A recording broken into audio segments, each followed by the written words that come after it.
ID Ruby রোজ। অনেক পুরনো গাছ এটা, আমার প্রায় 2-2.5 বছর পুরনো। টবের মাটি চেঞ্জ করা হয়নি, রুট প্রুন করা হয়নি। তারপরও দেখুন গাছ কীরকম ঝোপালো। মিলিবাগ আক্রান্ত হয়েছিল, মিলিবাগ আক্রান্ত অবস্থা থেকে গাছকে রিকভার করার পর গাছে সুন্দর ফুল ফুটছে এবং গাছ কিন্তু অনেক ঝোপালো হয়ে গেছে। বর্ষা পড়লেই গাছের ডাল কাটবো, রুট প্রুন করব, নতুন মাটি দেব এবং যেহেতু বর্ষাকালে রুট প্রুন করে নতুন মাটি দিয়ে টবে বসাবো, সেজন্য আমি কিন্তু এই পুরো শেড এরিয়াতেই রাখবো যাতে বৃষ্টির জলটা না লাগে।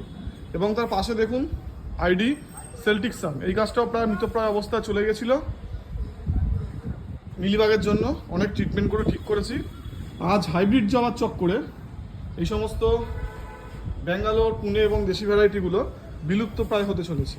তাই আপনাদের অনুরোধ, বাগানে অন্তত কিছু সংখ্যক ব্যাঙ্গালোর ভ্যারাইটির জবা গাছ লাগান।